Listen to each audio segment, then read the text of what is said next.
Folks, Black Star Network is here. Hold no punches! I'm real revolutionary right now. Black power. Support this man, Black media. He makes sure that our stories are told. Thank you for being the voice of Black America, Roland. Stay black. I love y'all. All momentum we have now, we have to keep this going. The video looks phenomenal. See, this difference between Black Star Network and Black-owned media and something like CNN. You can't be Black-owned media and be scared. It's time to be smart. Bring your eyeballs home. You dig?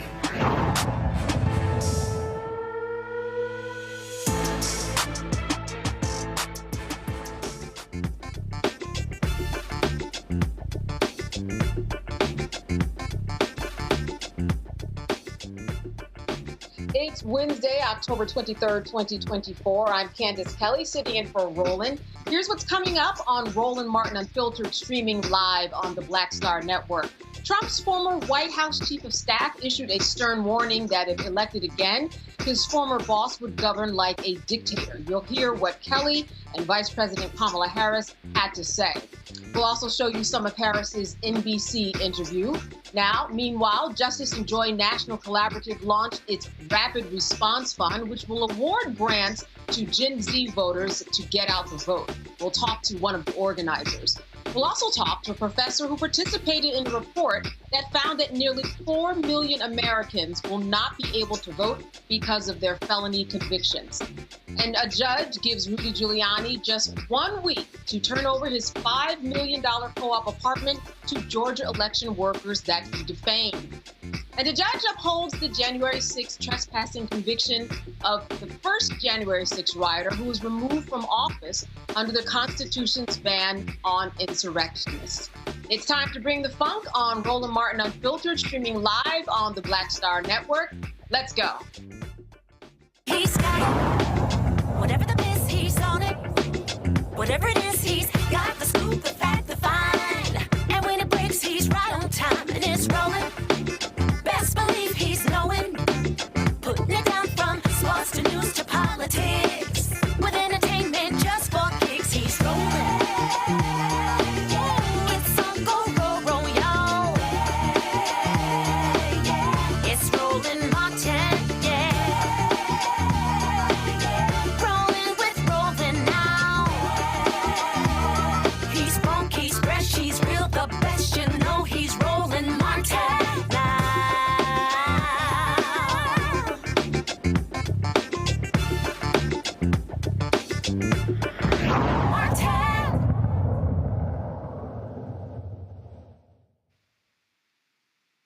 All right, so former Marine General John Kelly, Donald Trump's longest-serving White House chief of staff, has warned that if elected again, his former boss would govern like a dictator, lack empathy, and have no understanding of the U.S. Constitution.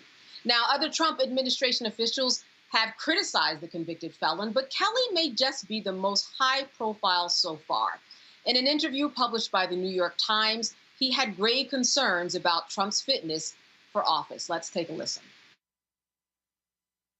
When he said to you that Hitler did a lot of good things. Well, I tell him that. I said, if you, first of all, you should never say that. But if you knew what Hitler was all about from the beginning to the end, everything he did was in support of his racist, fascist life, philosophy, so that nothing he did you could argue was good. It was certainly not done for the right reason. And but he would occasionally say that. What would he say when you would lay that out to him? He'd just, that would be the end of the conversation usually. What do you think? Do you think he's a fascist? Well, I'm looking at the definition of fascism. It's a far-right, authoritarian, ultranationalist political ideology and movement characterized by a dictatorial leader, centralized autocracy, militarism, forcible suppression of opposition, belief in a natural social hierarchy. So certainly, in my experience, those are the kind of things that he thinks would work better in terms of running America. Again, back to this issue of, democracy is complicated, messy to operate, probably the worst kind of government there is, except for all the other ones. I think Churchill once said that. And again, our Constitution, our founders built in to the Constitution and to the way our government operates, built in a lot of checks and balances, and didn't design the government to be streamlined and whatnot. So, but certainly the former president is in the far right area. He's certainly an authoritarian, admires people who are dictators. He has said that. So he certainly falls into the general definition of fascist, for sure. He basically said to you that those who died for America on the battlefield were losers and suckers, and he said it more than once. Yes, but he would say it would always, that something else would get him going, oftentimes again McCain. But he never could wrap his arms around why people would serve the country in uniform. What was in it for them? That was the general theme. And here is what Vice President Kamala Harris had to say about General Kelly's comments. Who will be loyal to him personally, one that will obey his orders even when he tells them to break the law or abandon their oath to the Constitution of the United States. In just the past week, Donald Trump has repeatedly called his fellow Americans the enemy from within, and even said that he would use the United States military to go after American citizens. And let's be clear about who he considers to be the enemy from within. Anyone who refuses to bend a knee or dares to criticize him would qualify, in his mind, as the enemy within, like judges, like journalists, like nonpartisan election officials. It is deeply troubling and incredibly dangerous that Donald Trump would invoke Adolf Hitler, the man who is responsible for the deaths of 6 million Jews and hundreds of thousands of Americans. All of this is further evidence for the American people of who Donald Trump really is. This is a window into who Donald Trump really is, from the people who know him best, from the people who worked with him side by side in the Oval Office and in the Situation Room. And it is clear from John Kelly's words that Donald Trump is someone who, I quote, certainly falls into the general definition of fascist, who in fact vowed to be a dictator on day one and vowed to use the military as his personal militia to carry out his personal and political vendettas. Donald Trump is increasingly unhinged and unstable. And in a second term, people like John Kelly would not be there to be the guardrails against his propensities and his actions. Those who once tried to stop him from pursuing his worst impulses would no longer be there, and no longer be there to rein him in. So the bottom line is this. We know what Donald Trump wants. He wants unchecked power. The question in 13 days will be, what do the American people want? Thank you. All right, I am now joined by Rebecca Carruthers. She is Vice President of the Fair Election Center in Washington, D.C. Also joined by Joy Cheney, founder of Joy Strategies, also out of Washington, D.C. Joy, let me start with you. Listen, I don't think that there's anything here that is very surprising, except for the fact that now we are hearing this from a general. Do you think that this makes a lot of difference in this regard? I mean, it's difficult for me to say so because Donald Trump has said some of the worst things ever. Many of the things that are included here, people already know. John Kelly has already been critical. John Kelly has already said that he has said members of the military are suckers and losers. It's obvious that he is an authoritarian leader, which I appreciate John Kelly just saying, if it quacks like a duck and it walks like a duck, it is a duck.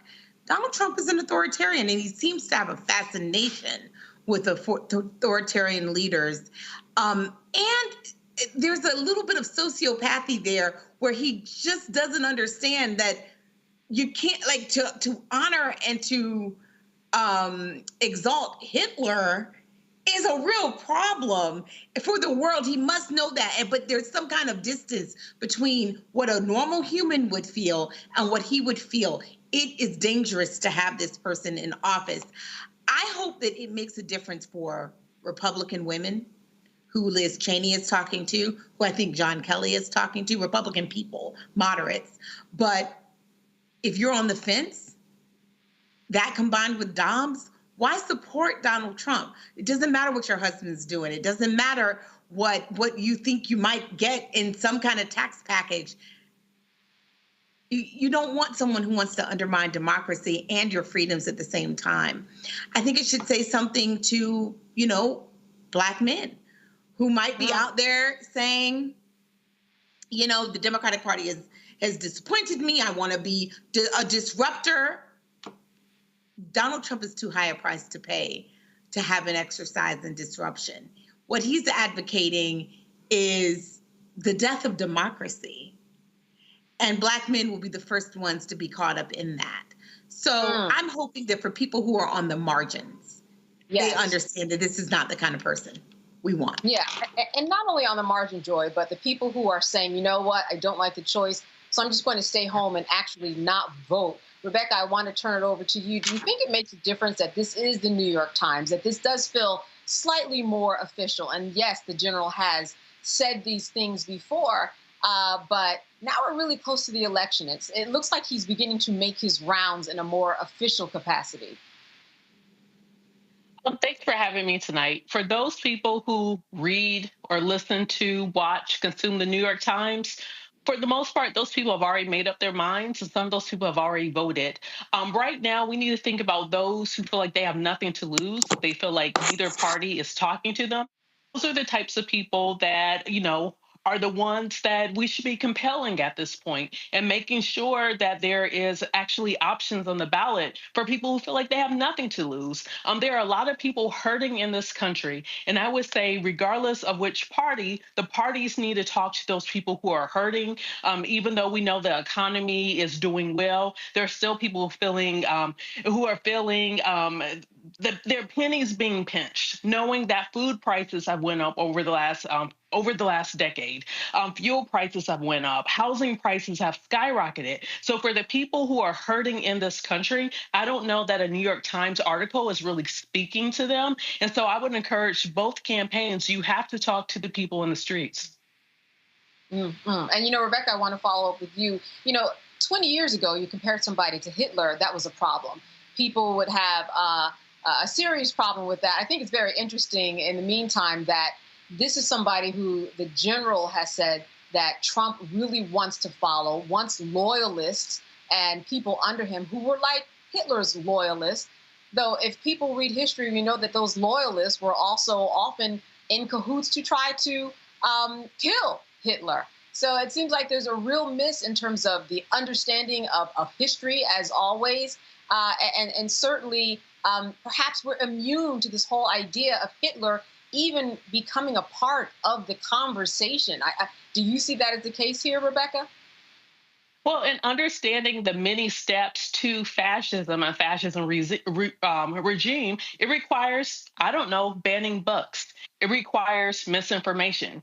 It requires intentional disinformation campaigns within a society. So when those elements are starting to happen, when you're seeing that broad swaths of media, whether it's Sinclair News or it's Elon Musk X, formerly known as Twitter, where you're seeing that these places where people go to get information is now being compromised by people with a set agenda, knowing that everyone has an agenda, but a set disinformation and or misinformation agenda, then people don't know, especially if they don't have books available where they can actually learn and research. Even when we see certain states where critical race theory, CRT is banned, DEI is banned. Well, basically, they're trying to ban elements of history. So we all know the adage, if you don't teach history, if you don't know history, then that population is doomed to repeat history. So as we look at what the march to fascism looks like, it also requires banning of critical information. So I want to talk about, Joy, Black men. You brought this up. In fact, you both brought it up. What can actually change the tide in potentially getting Black men who do not want to vote or are not going to vote for Kamala Harris to actually cross over? Is there anything that you see that can happen? These are a group that have been taking up the headlines and really making a mark in terms of the power that they have. If you have someone in your house that is sitting home saying, listen, I'm not going to vote, is there anything you think that can cross them over? If it's not the former supporters of the former president who have crossed over and said, this is not the man you want, then who can do it? Well, first of all, let me just say, only on the Black Star Network and on Roland's show will I talk about Black men. When I do other things, I'm not going to do it anymore because I want to talk about white women. On those networks, I want to talk only about what white women are going to do to show up and vote. and what we're going to do to convince them to come out. Sure. That said, on this network, to all the Black men listening, I hope that you are going in your barbershops, your churches, your friendship circles, your friendship chain group. Listen, we know that Donald Trump is not the answer for our community, for the nation, for the world. We know this. What John Kelly is saying today is just yet another example. This is not the time to make a point to the Democratic Party. This is the time to do that is after, right? We have our democracy. Even if you don't believe that we have a democracy, this man is trying to take back whatever gains we actually have. And he has proven himself to be someone who will incarcerate us, who does not respect Black people. The economy was not better under him, even if you felt it. Well, that was the residual effects of Barack Obama. We have improved our economy. Don't let him trick you into doing something that would harm you first. We know that that is the case. And we know he's a fascist. And that none of those are your values. And so at the end of the day, I think it's really hard to talk to someone blanketly, but I think you have to ask why they're supporting Donald Trump, why they're apathetic. I went on the campaign trail this past week. I went to Pennsylvania, York, Pennsylvania, and I met a Black man, young Black man, who wasn't planning to vote. And my only request to him, after I shook his hand and I listened to him, and he said he just didn't see a connection between the election and himself. He didn't like Donald Trump. After I said that, what I asked him to do was just make me a commitment that you would research the Harris campaign, that you would ask yourself, is it her that you have a problem with? And he said, no. I said, but don't punish her for all of the things that came before. You know that she would be a better president than these others. Don't you want to turn the page? It is connected. We talked about student loans. We talked about all the things that do impact his life, and he agreed to do it. At this point, that's the best that I can do. But Democrats, when we win, because I have faith that we will win, we cannot wait until an election year to try to bring over Black voters. It's too transactional. We need to be working on people before. That's right, especially when we vote the down ballot, too. All right, a good way to end this segment. Thank you for that. We will be right back here on Roland Martin Unfiltered, live on the Black Star Network. Stay with us. We'll be back after the break.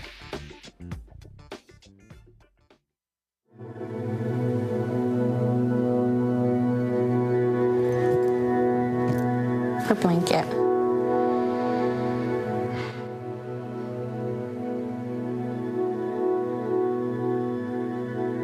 First of all, I'm the one that got rid of Roe v. Wade. Do you believe in punishment for abortion? There has to be some form of punishment. For the woman? Yeah, there has to be some form. Women will be happy, healthy, confident, and free. You will no longer be thinking about abortion. It's all they talk about, abortion. You will no longer be abandoned, lonely, or scared. You will no longer have anxiety. You will be protected, and I will be your protector.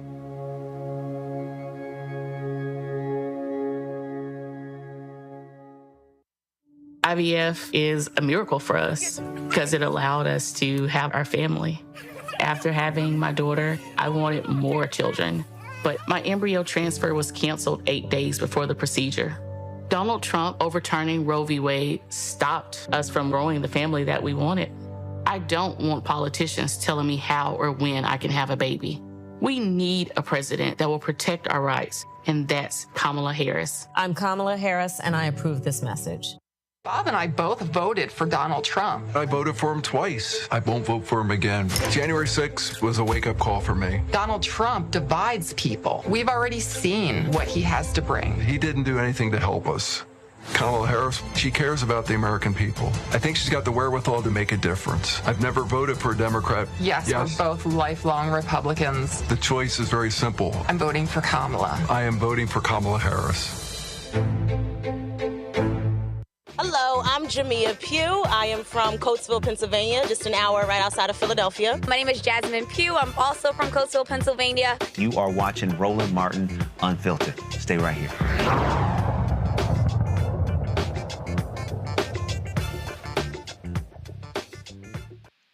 Vice President Kamala Harris sat down with NBC's Hallie Jackson, who asked about the economy. Here's part of that interview. Thank you, Madam Vice President, for your time today. I'm glad to be with you. Thank you. For so many voters, we know that a huge issue for them is the economy. Right. It's the cost of living. Our new NBC News poll shows that more voters think that the Biden administration policies have hurt them rather than helped them. And I wonder, are the last 4 years an obstacle to you in this race? Here's how I look at it. First of all, let me be very clear. Mine will not be a continuation of the Biden administration. I bring my own experiences, my own ideas to it, and it has informed a number of my areas of focus, most of which are, on to your point, lowering costs.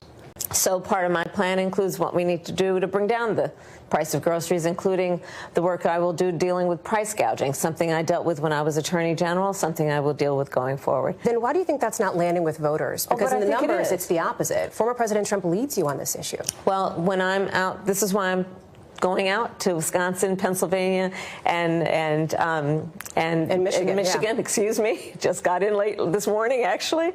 But going to 3 states yesterday, and I'm going to continue being on the road. I have to earn the vote. As you sit here today, do you think the country is ready now for a woman and a woman of color to be president? Absolutely.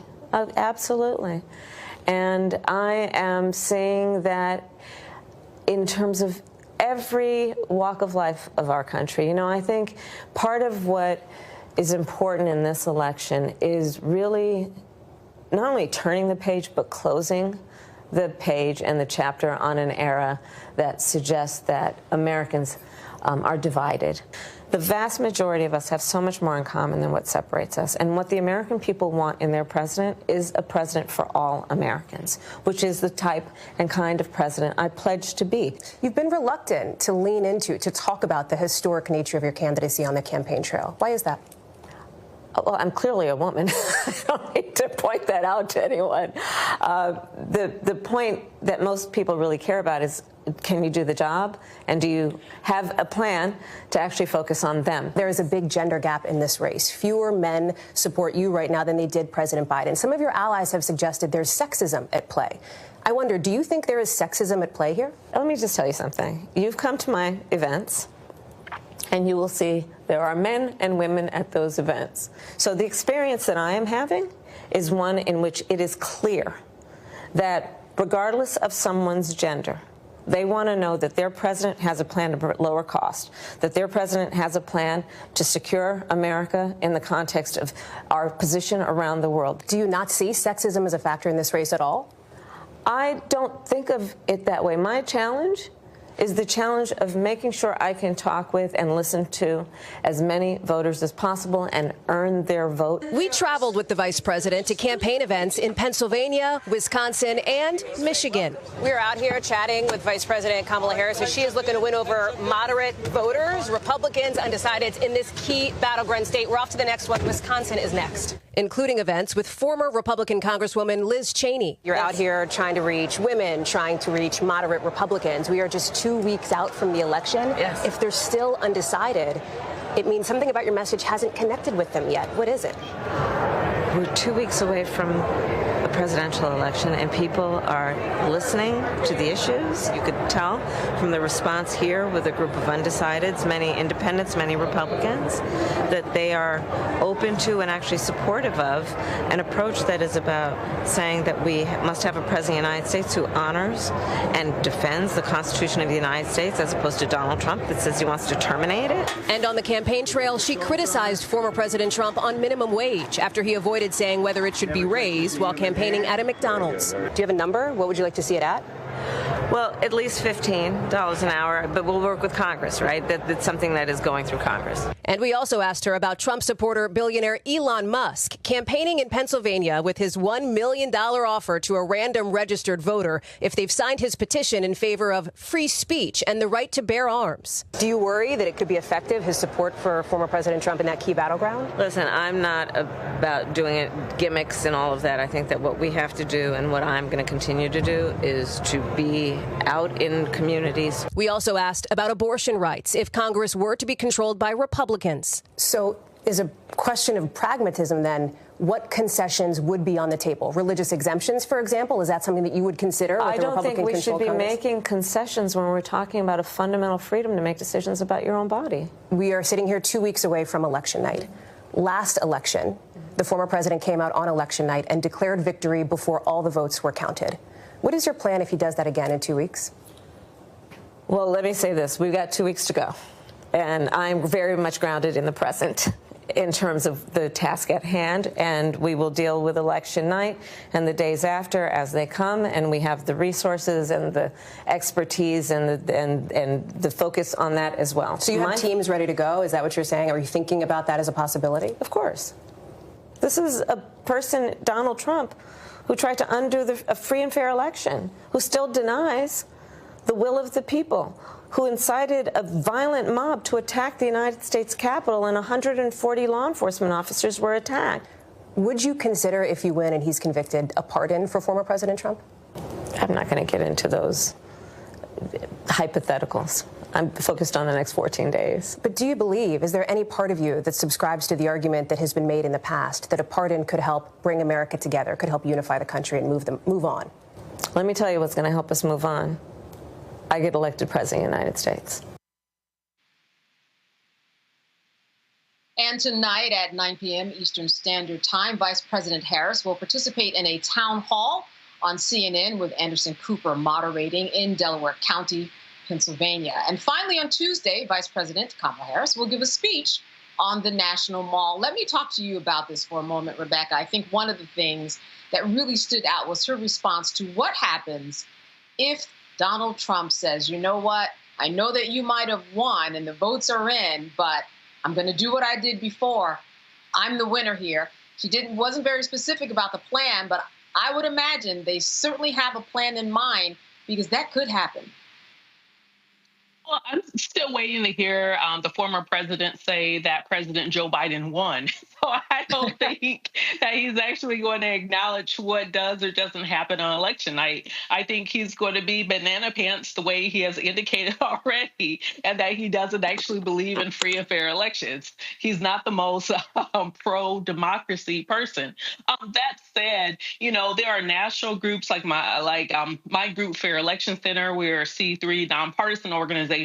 We're keeping our eye out on different hotspots across the country. There are other groups on the nonpartisan side that's interested in upholding democracy that want to make sure that the votes do get certified, that those folks who are eligible to vote, who do cast their ballots, that their ballots are counted. And I do expect for that to happen in 2024 like it's done the previous years.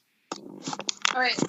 Joy, what do you think in terms of her interview? The biggest takeaway, she was given a lot of questions. Some might say it might have even gotten a little bit contentious. What was your takeaway from that interview? Well, I didn't think it was contentious, but I do think that she is very clear-eyed about what's at stake, what needs to be done in the next 2 weeks, and not getting distracted. Because the fact of the matter is, right now it's about turnout. And it's about convincing those swing voters, those disaffected voters who might be deciding to stay home. This is not about convincing someone who is a diehard Trumper. They're not coming along. So right now we have to focus where we need votes, where it's close, where the margins are tight. That's our focus now. What happens afterwards, whether Donald Trump seeks to steal the election or not, that right now is probably not a good use of time. Like Rebecca said, there are organizations. I'm actually on the board of her organization, but also there is the Election Protection Hotline, run by the Lawyers Committee on Civil and Human Rights and other legal organizations. If you are a lawyer and you are interested in democracy and making sure that we're safeguarding the election, definitely sign up for that. Look for election protection. But for everyone else, our focus right now is on saying this is what Kamala Harris and her focus is on. This is what I and Tim Walz will be doing for you. This is why you don't want to throw your vote away by staying at home.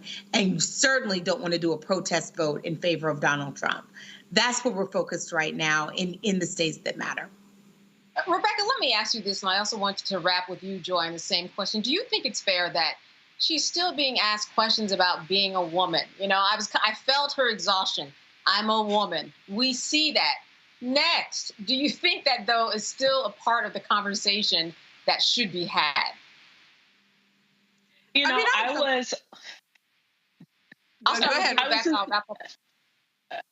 So I was just at Southern University working with different students to promote the election, to make sure that students in Louisiana are participating in early voting. And what's really interesting, if you're Gen Z, if you're the age between 12 and 27, your formative years, you had a Black president, right? So if you're hearing people talk about, oh, the first Black woman and South Indian descent president, it's not that big of a deal. But for those of us who have experienced nothing but white men as president, then having a woman as president is a big deal. So I think this is largely a prism depending on what generation you are and what experiences that you have. That said, if Kamala Harris becomes the first woman president in this country, it is a big deal. I know it's incredibly exhausting because this country is 248 years old, has never had a woman leading this country. So yes, it's exhausting, just like it's exhausting for the common question of, oh, well, are men not voting for you because you're a woman? You know, we talked about this earlier with Black men, and I think it's unfair that the narrative is, why aren't Black men supporting Kamala Harris? When we know about at least 80 to 85% of Black men who vote this election cycle will be casting a ballot for Kamala Harris. But we know 75 to 80% of white men who vote this cycle will not be voting for Kamala Harris. So why don't we ask questions of the specific men who overwhelmingly probably aren't going to vote for Kamala Harris? Yeah, you bring a very good point. Joy, let me finish with you. You have about 30 seconds. Your thought on the female question. You know what? Rebecca already said it. My sword, my link says she already said it. Here's the question. Not just white men, not just white women, there are also other groups in this country. There are other groups that we are so close margins. We need everyone. So the question is, why would anyone support someone who is endorsing Hitler? Okay? By the account of people who worked for him. These are his friends. This is his White House chief of staff who is saying this is who he is. His own vice president won't be associated with him. These are the former vice president of the Republican Party won't be associated with him and has come out against him in favor of a Democrat. Y'all, this is unprecedented.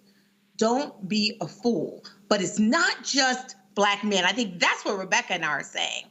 Sure. It's anyone, no one who is sane, no one who cares about this country at all, or just even cares about themselves, should be voting for Donald Trump.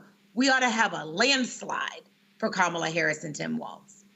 All right. Of course, Joy and Rebecca breaking it down. You are watching Roland Martin Unfiltered live on the Black Star Network. We'll be back after a break. Stay with us.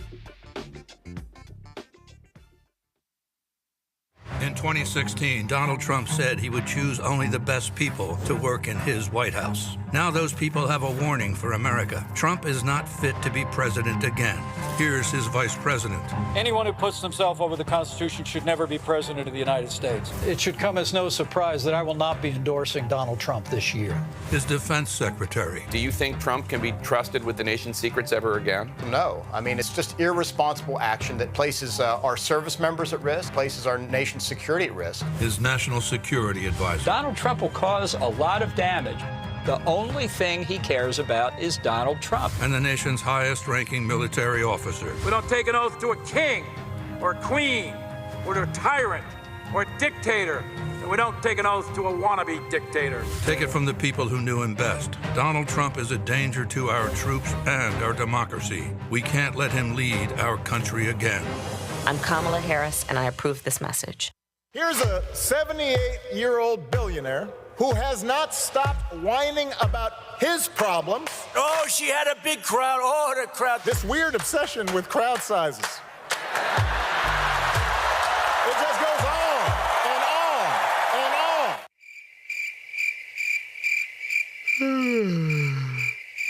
America's ready for a new chapter. We are ready for a President Kamala Harris. I'm Kamala Harris, and I approve this message.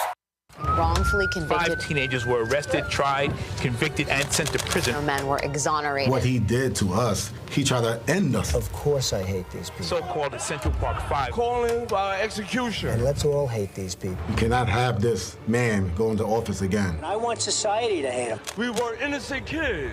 The confessions were coerced. Today, we are exonerated. That guy says he still stands by the original guilty verdict. This is about democracy being on the ballot. I have absolutely no compassion.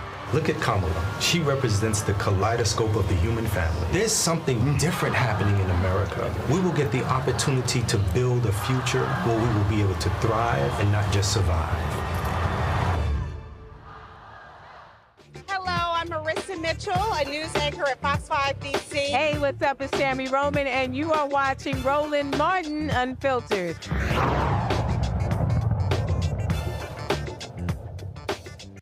$40.8 million members of Gen Z will be eligible to vote in the presidential election. These young people have tremendous potential to influence the upcoming election. This is why the Justice and Joy National Collaborative says it launched a rapid response fund to mobilize young voters ahead of Election Day. Microgrants, $50 to $500, will be awarded to young people of color under the age of 30. To organize and host Get Out the Vote activities in person and digitally across the nation, I'm joined now by Aisha Khan. She's a senior director at Justice and Joy National Collaborative. She joins us from Dallas, Texas. Thank you so much for being with us, Aisha. Thank you. Glad to be here. Yes, indeed. Now, let's talk about these initiatives that people are probably lining up for. I understand that last year you gave out $820,000. How did this come about in terms of these micro grants, and how has it been working out so far in terms of getting out the vote? Yeah, thank you. So it really started just a couple of months ago when we were talking with our youth advocates, and with their guidance, we created the Fixing Democracy Initiative. And it was essentially a research initiative that was surveying first how young people and Gen Z folks were feeling about the election right now. And from there, we realized that civic engagement is something that they are very passionate about, especially within their communities. And so the Rapid Response Fund was born, and it essentially is approved and reviewed by young people, by Gen Z folks, and applications are coming in every day about amazing events that young people are trying to put on, essentially with the same thread that young people want to talk to people in their communities. They want to engage them in fun ways and really just talk about the importance of voting this season.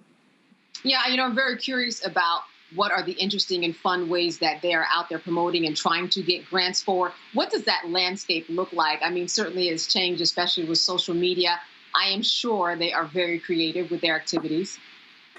Yeah, we've seen amazing things. We've seen ballot bracelet parties. There's another person out in the Midwest who's doing a roller skating sort of get together. There's been a lot of university events where just picnics and just our fund is helping fund really just like food and drink sometimes. There's a young adult in Arizona who did a really intimate dinner party with her friends and family.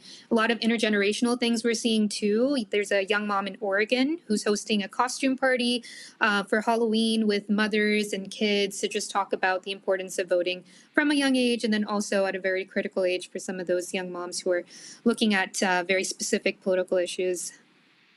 Gen Z, a big voting bloc. I would imagine that people on the political landscape are paying attention to how they are communicating with each other. Have you had people reach out to you to talk to you about what you're seeing because they want to use that in their political campaigns and just share with them how the Gen Zers are actually thinking and what they're doing these days. Yeah, and that was kind of what came out of our survey initially. We really wanted to have very accurate messaging for folks who are working on active sort of political campaigns. And we found out a lot from those focus groups. We heard that, yes, young voters are, they're fearful of kind of like violence and political division. They are unhappy with unaffordability of life and everyday needs not being met. A lot of them are disillusioned by democracy in theory, and they want to see it actually in practice. But despite all of this sort of like oppression, systemic oppression on different levels, we're seeing that Gen Z voters of color specifically are very resilient, and they're committed to striving for better for themselves and their communities. So messaging has really been about like liberation, community, like work. And there's just so much overwhelming positivity that we're hearing from putting money in the hands of young people and really trusting them with these kind of events. And a real diverse group of young people. I understand that you specifically would like to seek out people who are, for example, from the Black trans community. Tell me how that's going, how that response has been. Oh, it's been great. We really wanted this to be a specific fund for girls, young women, and gender expansive young people of color, because we really think that they're the most invisible and marginalized in society. I mean, polling shows that they are a critical demographic, but they're just ignored in the conversation. So we really wanted politicians to take this voting bloc very seriously because they're the most affected from these systems. And some of the responses that we're getting from young people, and these are young people across the spectrum, have just been really overwhelmingly positive. And I think that it's building a lot of buzz within the Gen Z community and hopefully translating to how political campaigns are interacting with Gen Z as well. Mm-hmm. Before I go to Rebecca and Joy, I do want people to know how you are selecting people and what they can do in order to get one of these micro grants. What is the process? Sure. So you can go straight to our website, Justice and Joy National Collaborative, and you'll be able to toggle to the Fixing Democracy Initiative. And from there, it's a very, very simple Google form. We didn't want to have too many obstacles for young people to get this funding. There are a couple of different levels of funding. They go as low as 50 to 500. And depending on the level of fund, we might ask a couple of additional questions like budget and just kind of like overall goals, demographics of folks who you expect to attend. And then after that, we're also hoping to kind of gather the grantees on a virtual meeting and really build community from there, because we've been hearing that's very important to Gen Z and something that Justice and Joy really values as well. All right, I want to open this up to Joy and Rebecca. Joy, I'll start with you. A question for Aisha. Well, let me just say, Justice and Joy is really an outstanding organization and effort. And YWCA, which is one of my clients, has done a lot around Gen Z, which is 18 to 27. I believe Justice and Joy is using about the same definition. And so, what are the things that you have seen Gen Z women in particular, but Gen Zers of all, maybe you have both. What are they identifying as their top priorities in this election? No, that's a great question. So when we are talking about the demographics that we're working again with a lot of system impacted folks. So the economy, the cost of living is very much top of mind. We're hearing a lot about the importance of reproductive health, abortion rights, especially when it comes to young moms. And of course, like community care is definitely something that we're seeing across the spectrum from 16 to 23. Folks are already identifying the importance of that. Something also that's top of mind is the genocide in Gaza. We're hearing a lot from disillusioned Gen Z folks who are on the fence really about voting at all. And that is top of mind. That's kind of pushing them towards one way or the other. All right, Rebecca.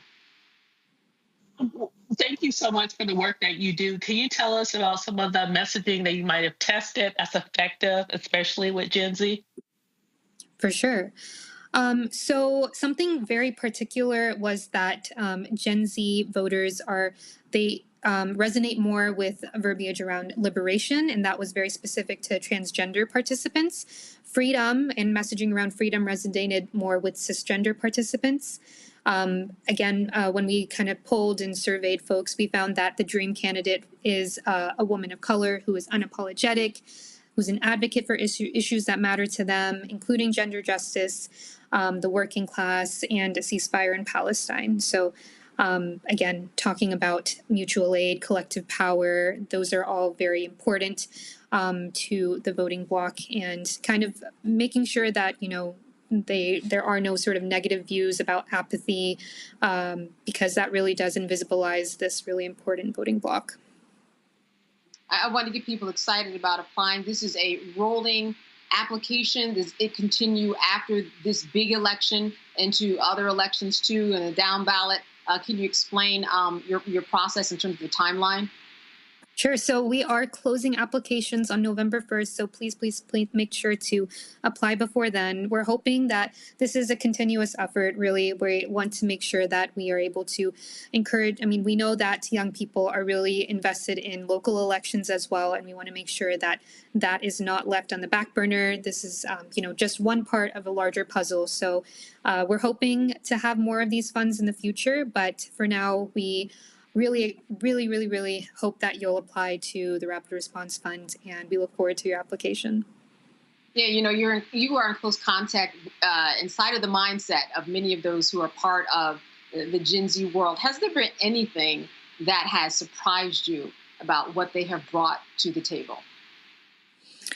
I am just constantly amazed at our Youth Leadership Council that has been really spearheading this entire initiative.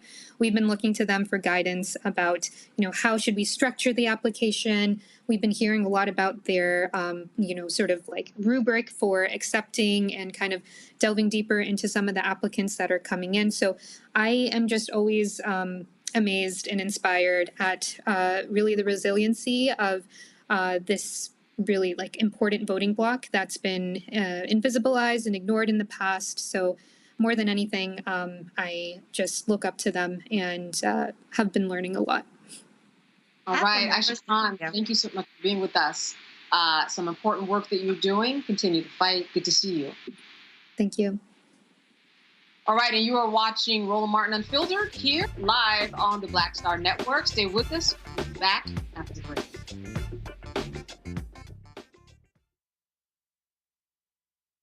Jill Stein, Green Party candidate for president. So why are Trump's close allies helping her? Stein was key to Trump's 2016 wins in battleground states. She's not sorry she helped Trump win. That's why a vote for Stein is really a vote for Trump. Jill Stein, I like her very much. You know why? She takes 100% from them. I'm Kamala Harris, and I approve this message. I get it. The cost of rent, groceries, and utilities is too high. So here's what we're going to do about it. We will lower housing costs by building more homes and crack down on landlords who are charging too much. We will lower your food and grocery bills by going after price gougers who are keeping the cost of everyday goods too high. I'm Kamala Harris, and I approve this message because you work hard for your paycheck. You should get to keep more of it. As president, I'll make that my top priority. It's really rich for Democratic leaders to say that Donald Trump is a unique threat to democracy when he peacefully gave over power. He is still saying he didn't lose the election. I would just ask that. Did he lose the 2020 election? Tim, I'm focused on the future. That is a damning non-answer.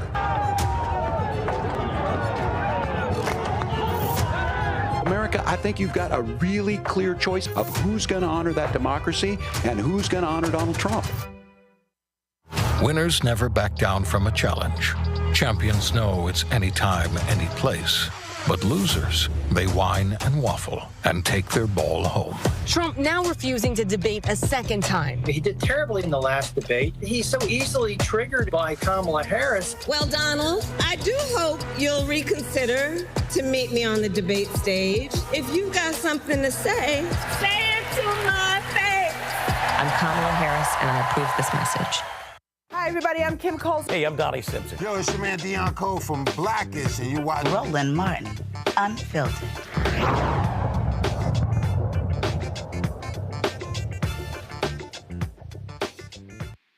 The Justice Department warned Elon Musk's America PAC that his $1 million sweepstakes to registered voters in swing states may violate federal law. Musk, who has backed former President Donald Trump, is spending millions of dollars supporting his candidacy, has publicized the $1 million prize his political action committee is offering to increase voter registrations in hotly contested states. Musk's initial promise to pay prizes to registered voters immediately raised concerns from election law experts and some state officials. Federal law bars paying people to register to vote. The petition's language currently promises $1 million prizes to people chosen randomly for signing a petition supporting First and Second Amendment freedoms. But to sign the petition, you must be registered to vote in specific states. Joy, what are your thoughts about this and whether or not this actually violates federal law? It obviously violates federal law. I think, yeah. This is obviously inappropriate. This is obviously worse than that, particularly illegal. It was right for the Justice Department to jump in. It's why elections matter. It's not just the person in the top job. It's all of the other people who are in the jobs. No one had to tell the Justice Department to do that. It's plainly illegal. And it's also a warning to other people, right? Don't do this. What Elon Musk does might have reverberations elsewhere. And we want to make sure we cut that off at the pass. And here's the thing. If he wants to pay people, to vote, I mean, many people can take advantage of that. So that's not what we want in our elections. It's not so much that Elon Musk is going to make things worse for just Democrats. What's good for the goose is good for the gander. So if he's doing that, well, then some wealthy Democrat could do that. This is not what we want. This is not what we want. It's illegal. We'll see him in court, I guess. Yeah, I tell you, Rebecca, pretty much a bad precedent here if he can continue to do this. Candace, I used to manage campaigns. And if the campaign side, if we were to take a bus to fill it up with people to go register the vote in person, and say it was over the lunch hour and we provided lunch while people are riding the bus to go out to their local elections office to get registered, we would get dinged. We would get fined because that would be considered giving someone something of value in order to register the vote here. And so where Elon Musk is really treading that line is he's saying in order to be eligible for this $1 million a day drawing, you have to specifically be a registered voter. And also you have to be a registered voter in this very competitive state. But at the point that he is providing something of value for those who are actual verified registered voters, that's where there's an issue. And once again, I don't think people want to go down this path because there is money on all sides. And let's just move back from the brink because this is not where we want to go as a country. And Joy, what's so interesting is that no one told him that this wasn't a problem. Of course, this is par for the course when we talk about Elon Musk and things that he should do and shouldn't do and that are against the law. Someone may have told him, but I'm surprised that he was able to get this far and that he wasn't dinged before any of this even got out to this point. I don't understand why we're still talking about it. Well, he kind of just said it off the cuff, but here's the thing. Elon Musk doesn't do anything off the cuff. He's doing it because he wants to lure us into this debate. Because, of course, there are some people, he says it's not about whether the DOJ dings him or not. I doubt he's going to even participate and go forward with this. It's about then the DOJ has responded. So now then Joe Biden's DOJ is responding to something that he did. This is this effort to have his name and this whatever chance, rally, raffle, whatnot in the public eye. It's important for us to talk about it from a legal perspective, but I don't think we should focus on it so much from a political perspective. I don't think we should be fanning the flames about this. This is about him getting attention and about him reinforcing a notion that the DOJ is cracking down on so-called Republicans. This is kabuki theater as usual. It doesn't mean it's not harmful. Doesn't mean it can't be harmful, and it is certainly illegal, but that's what this is about. It's about the theater, not about the law. And so Rebecca, do you think that this will be squashed eventually soon? I mean, like I said, it's taken a long time so far, I think, but eventually this will be squashed. I mean, this just happened. I don't want to be petty or political here and call him Dollar General Lex Luthor, but that's in essence what this guy is. I think, he's going to do what he wants. I mean, after all, didn't former President Trump to say, hey, I'm going to give him the job that will allow him to remove all the regulations on the particular industries that he has a huge financial stake in. So it's like at this point, look, it's 13 days. People go vote. It's very clear what one presidency will look like versus a different presidency. It just go vote at this point. Right. And Rebecca, I think it's interesting. You mentioned Elon Musk in terms of his role, what he might be put in. There's a lot of talk if Trump is elected president that Elon Musk will be put in a major position that will actually put him in a role where he oversees his own companies, potentially giving them more rights and better interests in terms of legislative policies. Another problem I'm sure that the Department of Justice is already thinking about. But if it's a Trump Department of Justice, would that Department of Justice actually act if there is such a blatant disregard and a blatant conflict of interest? Because once again, folks, you are voting for an administration. You're not just voting for who's going to be in the White House, but you're voting for all these other shenanigans and characters. So you have to make the determination, because we know it's going to be a choice between two people, between Kamala Harris and Donald Trump. We know that there isn't a viable third party that's going to come in and take this election. So it's going to come down to those two candidates. So people have to understand that they're voting between two different worldviews and two different executive leaders. And Joy, let me wrap up with you. This is something I'm sure that obviously the Harris campaign is thinking about, doing something about. How can they use this to their advantage?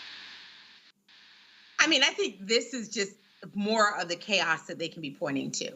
But two that we want to avoid and we want to turn the page from. Do you want to turn your society over to Elon Musk and Donald Trump? But can I just say, Rebecca's right. We're less than 2 weeks out. I hope that we stop allowing Donald Trump and Elon Musk to drive the narrative, and that we now go from responding to them to laying out an affirmative, joyous vision. One of the things that I think we did well in the beginning is it was a positive, joyous vision for the nation, something that people could be excited about. We had to respond to the things that Donald Trump has done. That's a part of politics. But now that we're closing, we're giving our closing arguments, it's in time for us to return to that joyous vision, that freedom vision. I'm looking for some exciting endorsements, I'm hoping, in these next couple of days. I want some really good speeches that she can give to remind people it's so much bigger than one policy or another. This is about the future of our nation. What direction do we want it to go in? That's what the closing argument needs to be about. We're at that season right now. To hell with Elon Musk. All right. And listen, we're going to hear more from Elon Musk and many other characters along this campaign trail on the next coming weeks. All right. Stay with us on Roland Martin Unfiltered. We'll be right back after the break. He told us who he was. Should abortion be punished? There has to be some form of punishment. Then he showed us. For 54 years, they were trying to get Roe v. Wade terminated, and I did it, and I'm proud to have done it.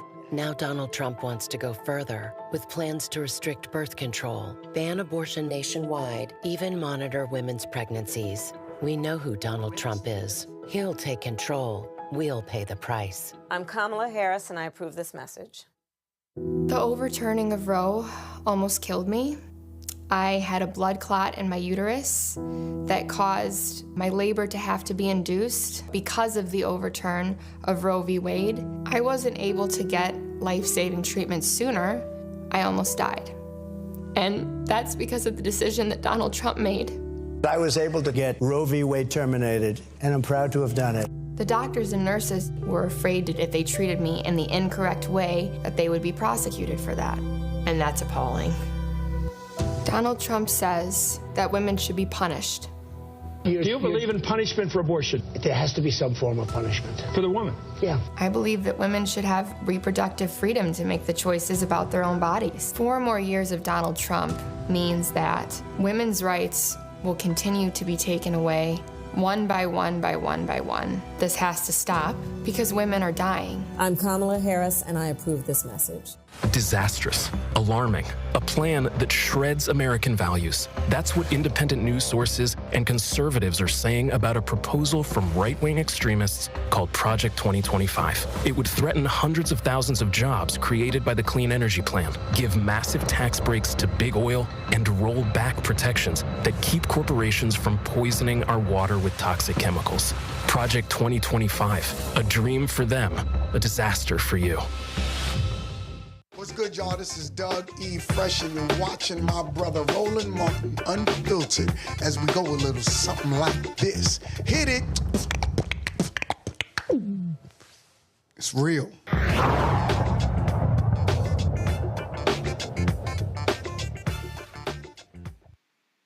People with felony convictions in 48 states are banned from voting. Due to these laws, an estimated 4 million people, representing 1.7% of the voting age population, are ineligible to vote this year. Many of these laws date back to post-Reconstruction era. 1 in 22 African Americans of voting age is disenfranchised, a rate more than triple than that of non-African Americans. 7 out of 10 people disenfranchised are living in their communities, having fully completed their sentences and remain supervised while on felony probation or parole. And more than 1 in 10 African American adults is disenfranchised in 5 states: Arizona, Florida, Kentucky, South Dakota, and Tennessee.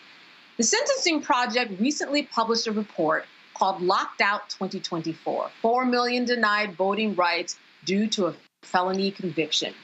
University of Minnesota professor Christopher Eugen contributed to that report, and he joins us now from Minneapolis, Minnesota. Christopher, thank you so much for being with us. With you.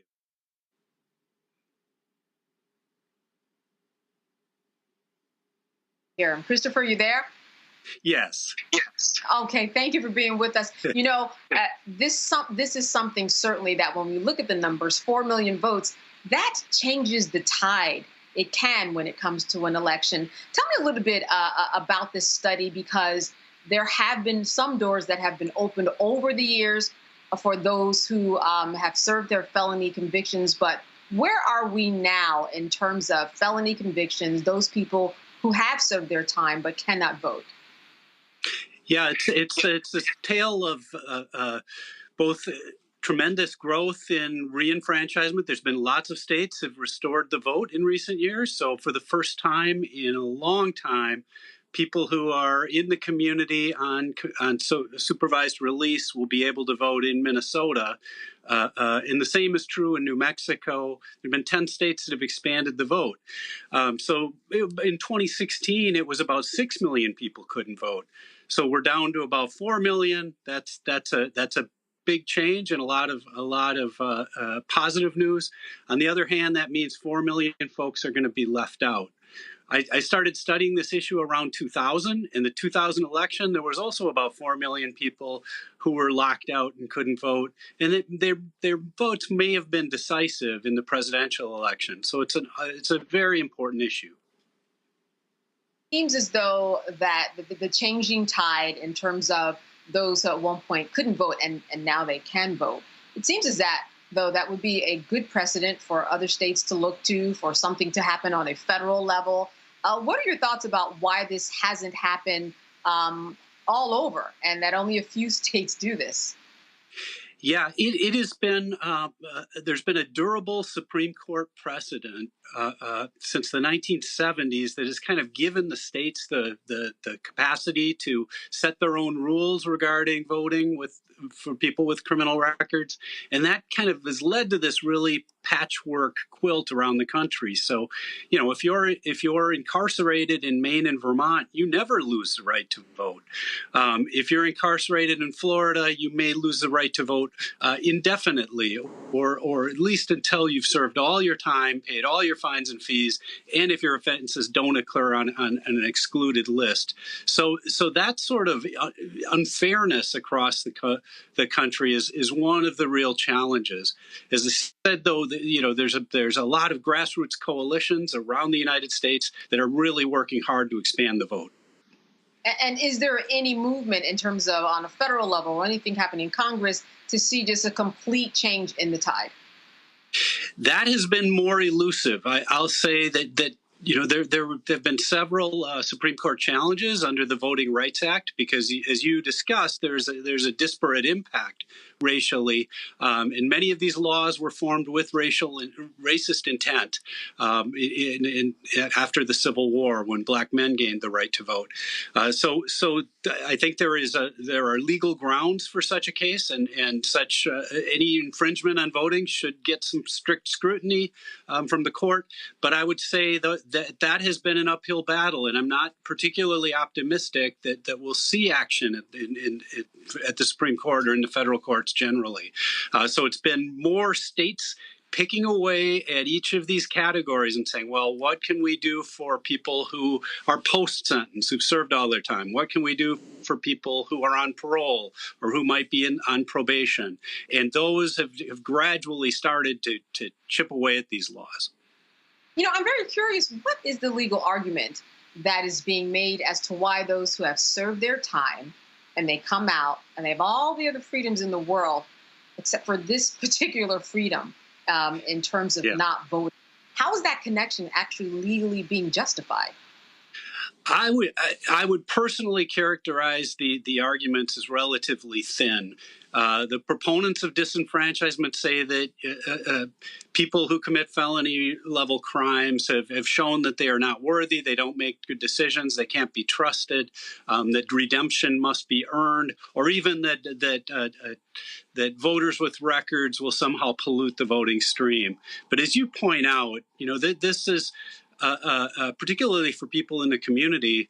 A judge, our criminal legal system has seen fit to allow people to be out, to be working in their communities, to be paying taxes. And that's the number one thing I hear from impacted populations about this, is they think it's taxation without representation. Yeah, absolutely. Let me open this up to my panel. Joy, I'll start with you. A question for Christopher. So can you just review for people, if you have it, like the states where this is at play, right? Where is this going to make a difference? Yeah, I would say, it could make a difference in any state, but in states that it's the places where it's heaviest is in the South and in the East. And that's clear in our report. So states like Tennessee, Alabama and Mississippi to some extent, Georgia, in states that disenfranchise beyond the period of sentence, that's where it really has an impact. Because, if I were arrested and convicted in 1980, my record could still be preventing me from voting. And so those states I would say are particularly we have particularly high rates of disenfranchisement. Yeah, let me ask a follow-up. So one of the things I know, though, is that sometimes we assume that you can't vote if you are in jail. There's a lot of misconception about whether it's felonies aside. I know you focus on felonies. Where can people get information to sort of figure out exactly what the rules are in their state? Because there's some places where you can have misdemeanors, you can have arrests. As long as you're not physically in jail, you are okay. So explain some of that to us. That's correct. And I think sometimes there are even deliberate suppression efforts that say, oh, if you have a felony, you can't vote. In all but 10 states, the right to vote is restored to people upon completion of their sentence. You can always go to your Secretary of State's office and the Secretary of State's website to find out some of this basic information. The Sentencing Project report, I think, is a good guide. So if you go to sentencingproject.org, you'll see that kind of prominently featured. But it can really depend. I would say, know your supervision date and know if, in about 25 states, it's kind of a system where only those who are currently incarcerated for a felony level crime, and that's typically in a state penitentiary, are unable to vote. People in jails who are either convicted of misdemeanors or are awaiting trial are generally eligible. It's often a challenge to get registered, et cetera, but often retain the legal right to vote. I'd say the Secretary of State's office is a good general guide. But emailing the Sentencing Project or one of the members of our author team, we'd be happy to help folks out too. Yeah, quite a bit of information. I'm not sure if we pulled up our graphic. The states and their felony disenfranchisement restrictions. We have a full screen of that as I go to Rebecca and ask her to ask you a question, Christopher. Sure. Hey, Christopher, thank you so much for the report. Nicole Porter at Sentencing Project shared it with me the other week. I'm glad to see that you all have shown that it's down to 4 million, which is 4 million too many, but that's down compared to the previous presidential cycle. I have so many comments and questions, but I want to limit it to one thing because my organization does voter restoration litigation. And we're in Kentucky, we're in Virginia around the arbitrary voting rights restoration. But I have a Florida question for you. Many of our viewers are familiar with that amendment that passed in 2018, which provided, I think it was 1.4 million returning citizens, those who are convicted of felonies, to actually get their voting rights restored. But then the Florida legislature said, not too fast.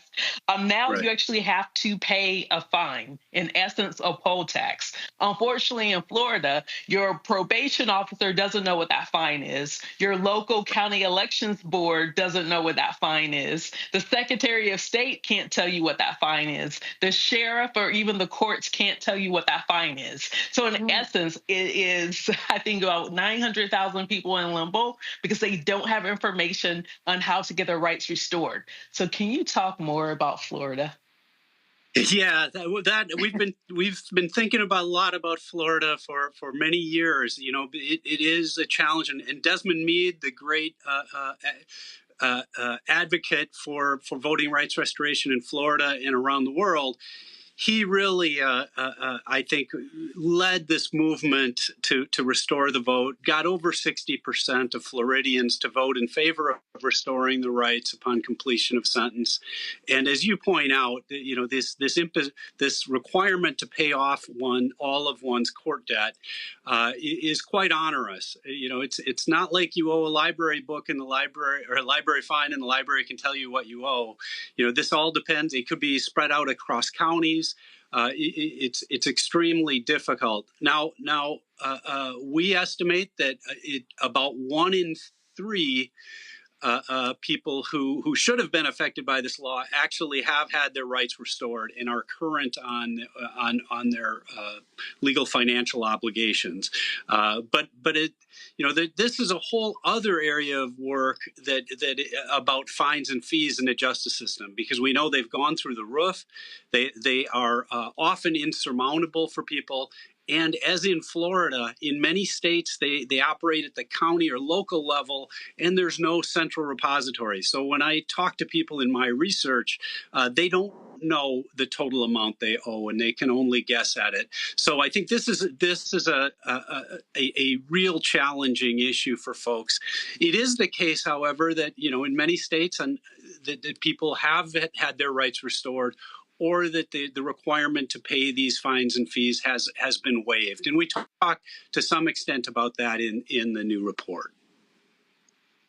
And I just want to give this opportunity for you to encourage people who are out there to actually learn about this and what they can do in order to make sure that there is a groundswell of support for those people who are disenfranchised in terms of what everybody can do to try to make this happen. There is, and I think it's important to point out, too, just how weird the United States is in disenfranchising people, especially beyond prison. You know, in the rest of the world, the whole fulcrum of debate is about whether people in prison should be able to vote or hold office. In the United States, we're applying these permanent disenfranchisement to large numbers, to millions of people. You know, for the first time this year, we have state-by-state numbers of the women affected specifically and the men affected. And over 90% of the women who are disenfranchised are in their communities, working, raising families, being active in other ways. So the United States is a real outlier on this issue, as on so many others, and the time for reform is now. All right, Christopher Eugen, thank you so much for being with us tonight. Great information that I'm sure people will be sharing. Thank you for making us aware. Thank you so much. All right, you are watching Roland Martin Unfiltered here on the Black Star Network. Stay with us. Jill Stein, Green Party candidate for president. So why are Trump's close allies helping her? Stein was key to Trump's 2016 wins in battleground states. She's not sorry she helped Trump win. That's why a vote for Stein is really a vote for Trump. Jill Stein, I like her very much. You know why? She takes 100% from them. I'm Kamala Harris, and I approve this message. Disastrous. That's what independent news sources and conservatives are saying about Project 2025. It would threaten hundreds of thousands of jobs, give massive tax breaks to big oil, and roll back protections. A dream for them, a disaster for you. I get it. The cost of rent, groceries, and utilities is too high. So here's what we're going to do about it. We will lower housing costs by building more homes and crack down on landlords who are charging too much. We will lower your food and grocery bills by going after price gougers who are keeping the cost of everyday goods too high. I'm Kamala Harris, and I approve this message because you work hard for your paycheck. You should get to keep more of it. As president, I'll make that my top priority. It's really rich for Democratic leaders to say that Donald Trump is a unique threat to democracy when he peacefully gave over power. He is still saying he didn't lose the election. I would just ask that. Did he lose the 2020 election? Tim, I'm focused on the future. That is a damning non-answer.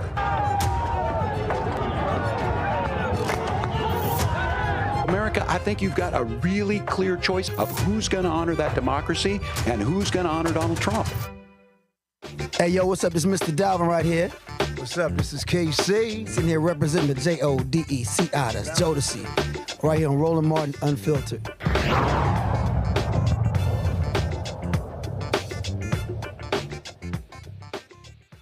You know, Rebecca and Joy, I really want to talk to you about what you are doing out there on the campaign trail. I know that you are doing a lot, and you know that what people are talking about, what's important to them. You're talking to a lot of people that a lot of us don't have access to. Let me start with you, Rebecca. What are you seeing out there on the campaign trail and hearing from people that you think it's important for this audience to know about, because you are on the ground and you're familiar with so much more than many of us are when it comes to what's happening in the world of politics and how people are voting?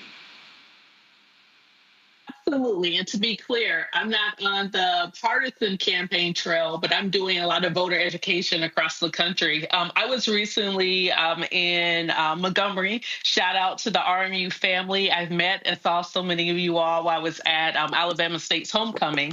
And one of the things that I heard from a lot of voters is that they were unaware that they are now in a new congressional district, which is called an opportunity district. For those of you all who weren't familiar, there was a Supreme Court case that said that Alabama drew their congressional seats in such a way to deny Black voters the potential to actually have more Black representation than the one congressional district in Alabama. So now, if you are a student at Tuskegee, if you're a student at Alabama State, if you live in parts of Mobile, if you live in Montgomery, you absolutely have the opportunity to vote for a candidate of your choice. And my might more closely represent you, aligned with your interests. And so, it was a little disheartening that there were voters who weren't aware of that. But that's one of the reasons why different groups do voter education, to make sure that people understand when a new district is drawn over their head, they must know so they are informed where they're going to cast their ballot.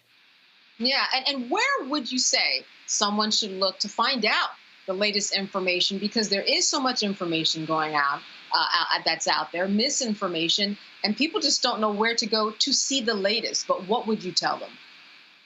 So the basics. So I'll give you the nonpartisan website that you could go to. You should start at vote.gov.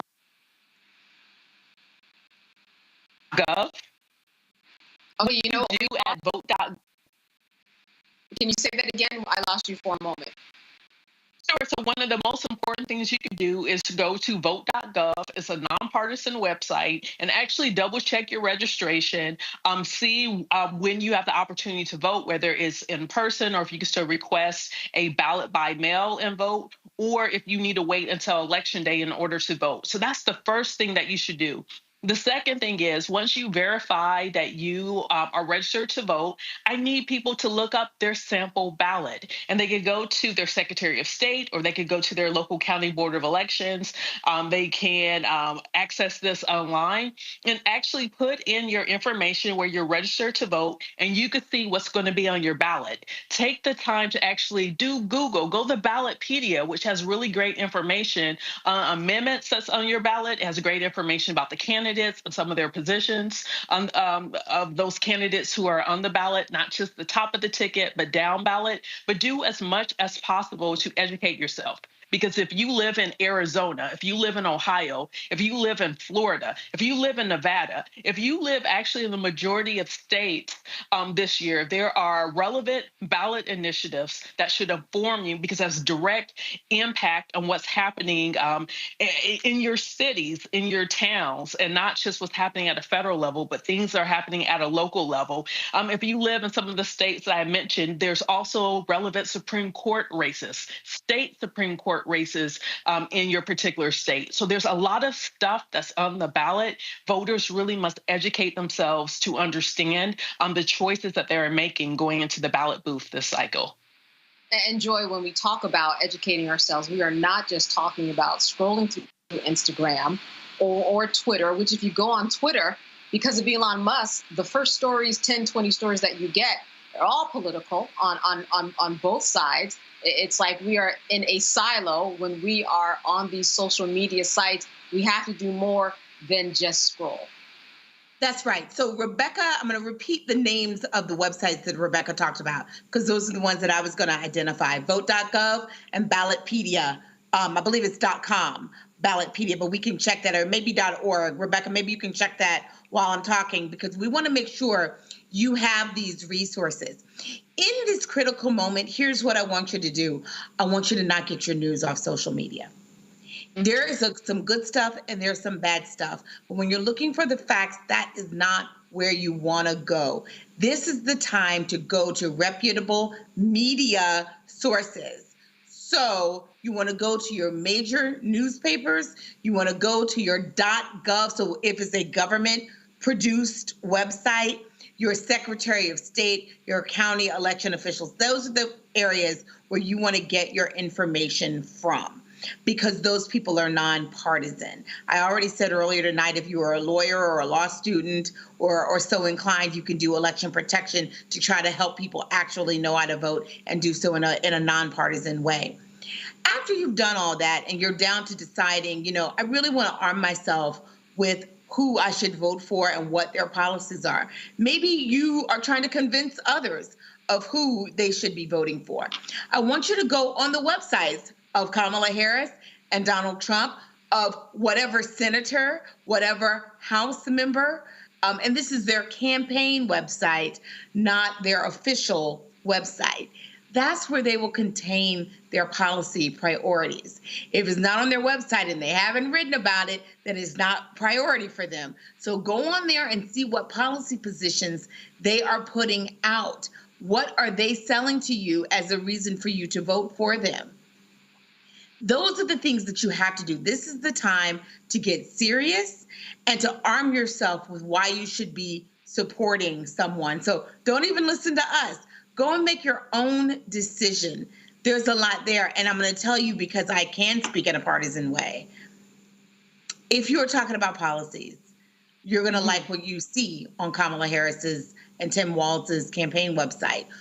Don't leave it to chance. Go and look. The last thing I want you to do is I want you to read Project 2025, because that's also on the internet. That is what Donald Trump will be ushering in. If you don't want Project 2025, then you know what you got to do. All right. So, Rebecca, I want to remind people that you work with the Fair Election Center. I know that a lot of people are bracing themselves for the day after the election, or even that night when the election is called.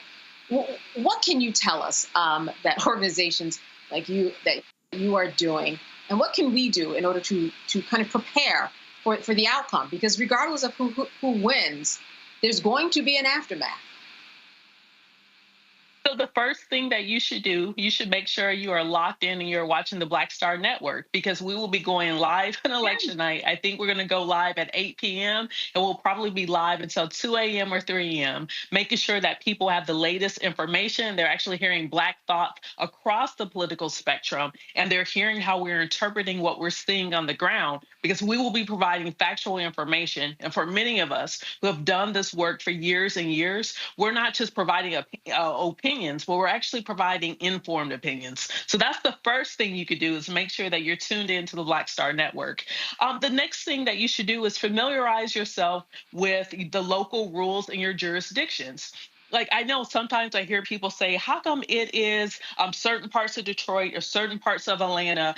Why is it that Fulton County is so late in turning in their ballots? But one thing for people to understand is that physically, ballots are moved from the polling location to the central location in order for them to be properly tabulated.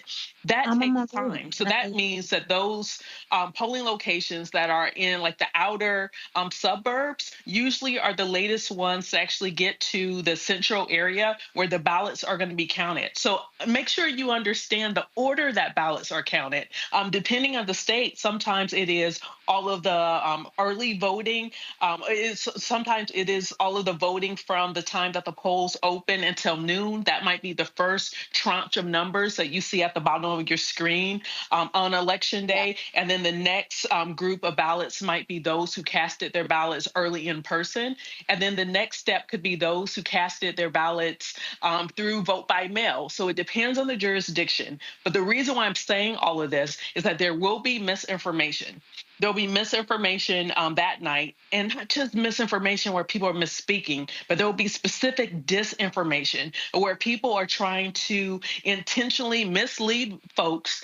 And we know that Black folks are being targeted on different social media platforms to inject a sense of fear, to inject a sense of confusion. So the best thing that people can do as we're going into election night is to arm yourself with information so you understand the mechanics of how ballots are being counted, because it's not it's not a mystery. There's literally laws that there's different statutes in each state that tells you, hey, this is how ballots are going to be counted. This is how many days after election day that it takes for ballots to be certified. All of this information is already there, so familiarize yourself with it so you understand what you're viewing in real time on election night.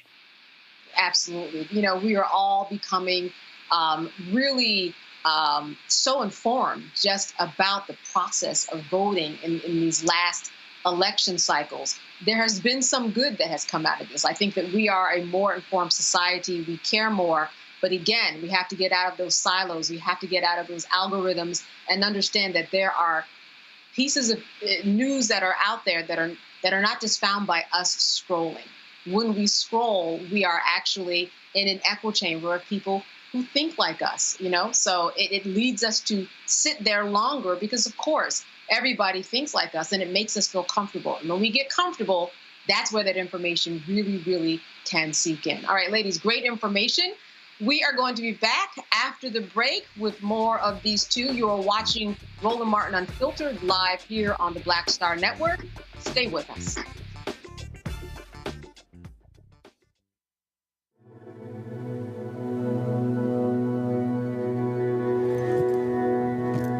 Her blanket.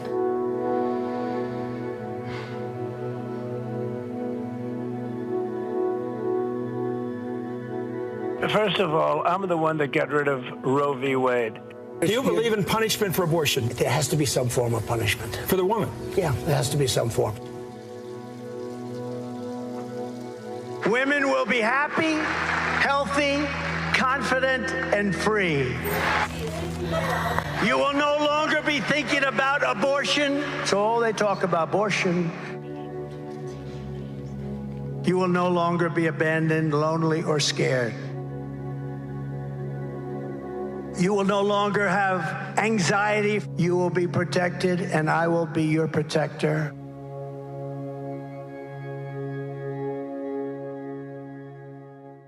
Bob and I both voted for Donald Trump. I voted for him twice. I won't vote for him again. January 6th was a wake-up call for me. Donald Trump divides people. We've already seen what he has to bring. He didn't do anything to help us.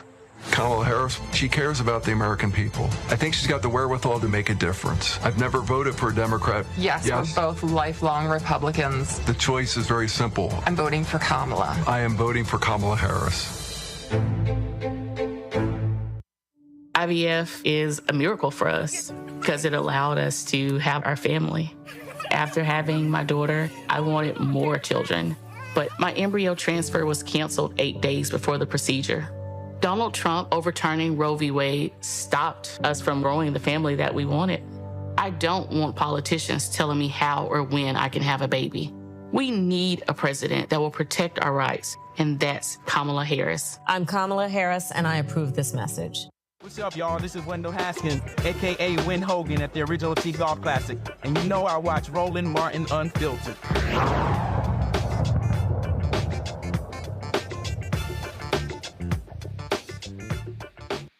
All right, it is all coming down on former New York Mayor Rudy Giuliani. He has less than a week to surrender his Manhattan penthouse and other valuable possessions to two Georgia election workers in a defamation case that cost him $145 million in a civil judgment. Yesterday, U.S. District Judge Louis Lyman ordered Giuliani to transfer his personal property, including cash accounts, jewelry, valuables, his Mercedes, television, furniture, and sports memorabilia to Ruby Freeman and Shay Moss. Now, he has to also hand over his Madison Avenue co-op apartment. If you recall, Giuliani accused the mother and daughter of many things, including excluding observers during the vote count, introducing suitcases of illegal ballots, counting the same ballots multiple times, and secretly passing around flash drives during the 2020 election. Giuliani was found liable last year for defamation against Freeman and Moss. In their lawsuit, the two women said that they suffered emotional and reputational harm and fear for their safety after being falsely singled out for ballot tampering. A lot going on there, Joy. You know, this is what happens. You know, we were talking about misinformation in the previous segment, and this is what happens, Joy, when misinformation goes too far. That's right. It's what happens when misinformation goes too far. But these were intentional lies. I think sometimes the misinformation term is too polite. These were lies that they knew were lies, that they knew were meant to misinform and to try to disenfranchise people, to scare people into not being election workers, to punish people who helped people vote, to gin up anger and resentment amongst their own base, to create a villain. And those villains didn't just by happenstance happen to be Black women. If you were a Black man out there and you're thinking about yet another reason you should not want these people back in office, these are folks who intentionally targeted Black women who were serving their community. They got death threats. So Rudy Giuliani absolutely deserves everything that's coming to him. He had such a position of power and authority in our nation, and instead of using it for good, he used it for ill.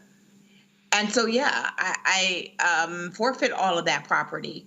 You have to find a way to repay back for your transgressions, just like the people you incarcerated when you were a prosecutor and when you were a mayor. Yeah. Wow. Yeah, you're bringing it home right there. You know, Rebecca, what's interesting is that you would think that this would be a warning to many people who are continuing to lie, but it doesn't seem to be working out that way. You know what? You love to see it. I mean, good for Shay and her mom. They are moving on up to the east side. They finally got their deluxe apartment in the sky. You know, I'm grateful for that for them. You know, here's the thing. People are spreading, like Joyce said, misinformation. I don't think is even appropriate here. This is disinformation. Disinformational is intentional lies targeted to certain groups of people to get them to do certain things. And so we know that after the 2020 election, both Donald Trump and Rudy Giuliani, they were saying certain things because they thought they were going to get the public on their side and their public believing that the 2020 elections were rigged, when in fact we do know that there's been lots of data and reports that have shown, even Trump's DOJ at the time, that showed that the election was not rigged. And you know what? Just like we've seen, like Fox News having to pay money for lies that have been on air about people, about companies. You know, if Fox isn't going to be the last, Giuliani is not going to be the last. They most certainly wasn't the first. But people have to understand, when you are saying lies on people and there is a harmful impact, you can be sued. And you could be sued and you will lose, and you would have to turn over your deluxe apartment in the sky. Exactly. And Joy, other stuff. I mean, we're talking about championship rings and jewelry, and he had 23, 24 luxury gold watches. All of that is kind of just up for the giving in here in terms of the give back. It seems to me that people would be able to get a lesson from this. They're not getting that lesson, but I think it speaks to the larger picture. That here you have a man that was highly regarded, if you think about before 9/11 and post 9/11, and this was a man, his reputation seems like it could never be damaged, but here he is on the other side, and I think that this really speaks to an important lesson about those people who call themselves supporters of Trump. If you look at the future of many of those who were his supporters, those people who were in allegiance with him, they are now still facing criminal prosecution. Even Rudy Giuliani, this is not the end of it. This 24-page ruling by the judge. He's going to be going back to court in Georgia. He's going to be going back to court in Arizona on other criminal cases having to do with this vote. I think that this is a clear picture of what's going to happen to a number of people in Donald Trump's circles. I think that's right. I remember Dave Chappelle going on Saturday Night Live once, and in his cold open, he said, you know, what kind of man profits while his friends die? At the time, we were in a moment of COVID. But the truth is, Donald Trump has thrived on that. He is the kind of person who excels off of the backs of his friends. There is a heap of bones where reputations used to be. People following him thinking that he was some pathway to glory, some pathway to resurgence. He is not. He is a pathway to death, to a ruined reputation, to, in many cases, jail, right? And the people who come on the other side only come out when they have to completely disavow him and all of the other things that he said before. We have seen it happen before. I think we're going to see it happen with J.D. Vance. Who's out there defending J.D. Vance? As he is weird, but he was someone that could have been a rising star, but he hitched his wagon to someone who is a disaster. Now Trump makes fun of him and is discarding him in the trash heap of history. Same thing with my former law school classmate, Governor DeSantis in Florida. Haven't heard from him since. He has been destroyed. Donald Trump is destroying the Republican Party, which is why their leaders are breaking apart from them and supporting Kamala Harris. You know, Rebecca, he deserves it. He deserves it. What is it that Vice President Kamala Harris should be doing at this point? And I say this because you have all of these things going on, everything we've talked about on this show right now. It seems like so much should be working to her advantage. Certainly, we know that she's making her rounds, has been more specific about her plans to increase housing and bring down healthcare costs. But what else could she and should she be doing at this point to bring it home?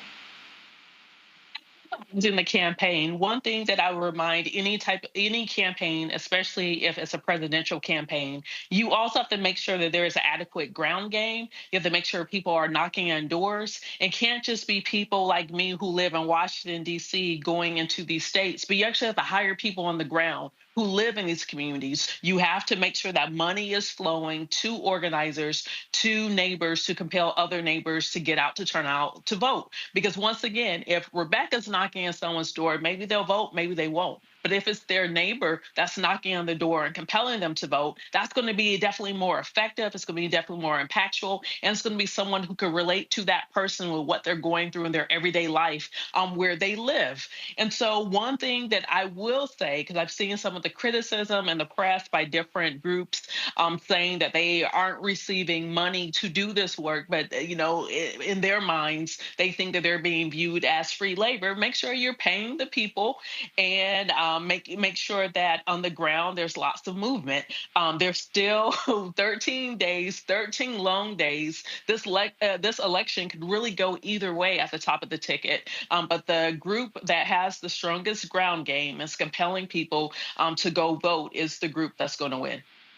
Yeah, and I'm going to close on you, Joy, before we go to break. A lot of people who said, who voted early, they said, I went in, I didn't know who I was going to vote for until I went in there. So there's time. There is time for people to and make themselves informed. There's time for the groundswell of support in terms of people who are going out there, making sure that people vote. There's time to make a change, even though we are less than 2 weeks away. I said it before, I'll say it again. I want us to focus on people who are apathetic, who need to be reminded of how important their vote is. We know those people to come out, and I know that when they come out, they're going to support Kamala Harris. If you're not decided right now, you're not going to go out and support Donald Trump. Those are going to break towards Harris. So I want us to focus on people who are undecided, undecided about whether to vote, not necessarily who they're going to vote for. Then I want us to talk about Joy. This feels a lot more like Obama moment than God bless her, but Hillary moment.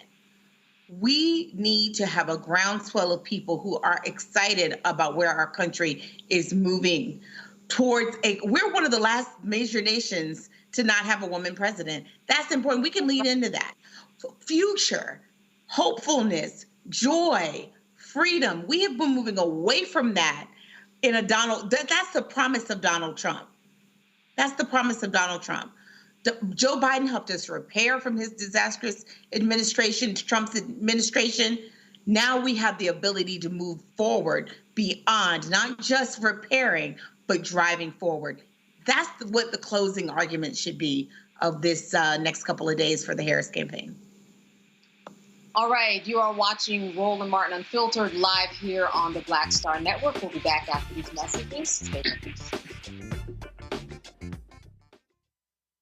Disastrous, alarming, a plan that shreds American values. That's what independent news sources and conservatives are saying about a proposal from right-wing extremists called Project 2025. It would threaten hundreds of thousands of jobs created by the Clean Energy Plan, give massive tax breaks to big oil, and roll back protections that keep corporations from poisoning our water with toxic chemicals.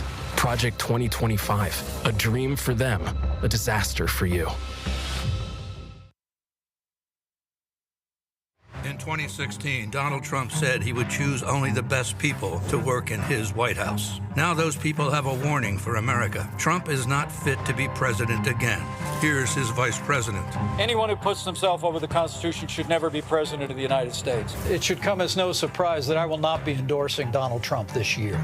His defense secretary. Do you think Trump can be trusted with the nation's secrets ever again? No. I mean, it's just irresponsible action that places our service members at risk, places our nation's security at risk. His national security advisor. Donald Trump will cause a lot of damage. The only thing he cares about is Donald Trump. And the nation's highest-ranking military officer. We don't take an oath to a king or a queen or to a tyrant or a dictator. And we don't take an oath to a wannabe dictator. Take it from the people who knew him best. Donald Trump is a danger to our troops and our democracy. We can't let him lead our country again. I'm Kamala Harris, and I approve this message. Here's a 78-year-old billionaire who has not stopped whining about his problems. Oh, she had a big crowd. Oh, the crowd. This weird obsession with crowd sizes. It just goes on and on and on.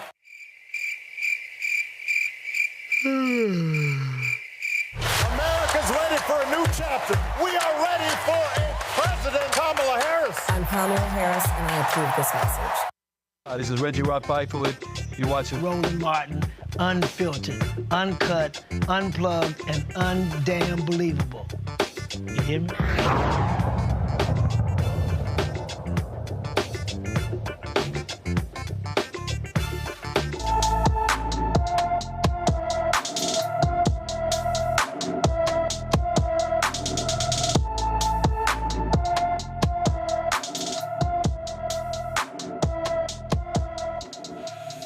Dante Anderson has been missing from his Beaumont, Texas home since April 20th of 2024.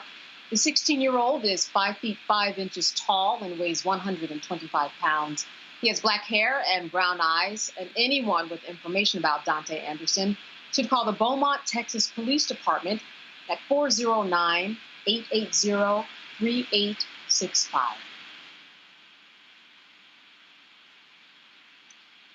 A federal appeals court upheld a trespassing conviction for a former New Mexico politician who became the first January 6 Capitol rioter to be removed from his post under the Constitution's ban on insurrectionists holding office. Coy Griffin organized a group of Cowboys for Trump, is what the group was called. He jumped a stone wall outside the Capitol to get on the inauguration stage. Griffin was convicted of 2 misdemeanors, including the trespassing charge, and was sentenced to 14 days in jail and a year of supervised release. This case is among a handful that tested the foundational approach the Justice Department took to prosecute hundreds of Capitol rioters. And the decision has been long awaited since it was argued last December by those handling cases coming through the federal court in Washington, D.C. Well, Rebecca, we are not surprised. I don't think this comes as a surprise to anybody, but it is an interesting precedent when we talk about the people who are continuing to appeal their positions and their convictions and their time served in jail.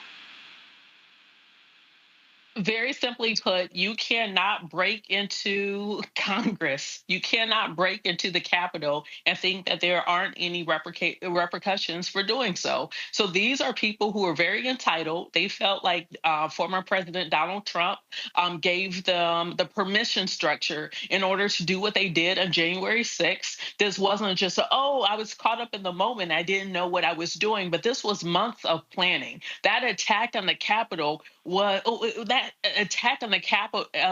was a treasonous offense. And so these people are getting what they ought to get. You break into the Capitol, you lay siege to the U.S. Capitol, you should go to jail. You should go to prison. You should not be able to run for future office. And if you currently are serving in office, you should no longer be qualified or even allowed to serve in office. Rebecca, I want to stick with you for a moment. Certainly, this is something that people are thinking about might happen again. We don't know. This is what people across the country are preparing for, legislators, Department of Justice. Well, what are your thoughts about the potential of this happening again? in terms of the precautions that are being taken now that we know about the potential? Well, here's the difference. We know going into the certification process, it's going to be before January 20th, which means regardless of what happens on November 5th, we know that the sitting president would be President Joe Biden. The sitting vice president will be Vice President Kamala Harris. And so we also know that those are two competent people who are willing, ready, and able to call on DC, to work with the mayor of DC, to work with the Department of Defense, to make sure there's adequate security, and that if there is a mob that is forming that is headed to the U.S. Capitol, they will put a stop to it, rather than encourage the crowd, whether the president encouraged the crowd to potentially harm and or kill his own vice president. So it's two different scenarios. We are very fortunate as a country that this transition of power, regardless of where it transitions to, it will at least be under the leadership of someone who respects the peaceful transition of power. Joy, do you echo that sentiment? And that if it does happen, certainly we have different people that are in power, or could there be something else that is lurking behind the scenes that we don't know about, the same way, well, we did know about this, let's be real. When we talk about what the feds knew, they had insight about this. But what are your thoughts about this happening again, and what might potentially happen differently this time around? That's right. I hope that the DOJ is not at all hesitant about getting out in front of any potential insurrection as we go into the certification period or in the early January. This is purely, it is a political matter for sure, but it is really about the law and criminality and undermining democracy. And so we need to be really clear that if you're out there planning something, the FBI is hot on your trail, and your neighbors are hot on your trail. Keep in mind, many of these people, they didn't arrest them when they were in D.C. They actually went back home, and their neighbors turned them in. And then they also caught them on camera because, of course, they were seen in full view of everyone. And just in case you forgot, they didn't just ram their way in. They defecated on offices and surfaces within the Capitol. They killed or led to the death of Capitol police officers. They assaulted them. They took the American flag and used it as a weapon. And then at the end, they got a chance to walk out and go home because Donald Trump did not make sure that we were protected in the way that we needed to be. If that had been anyone else, if you are a man of color, can you imagine? If you're a woman of color, any race, can you imagine? I was a Senate chief. So these were my hallowed grounds, right? This is where I walked.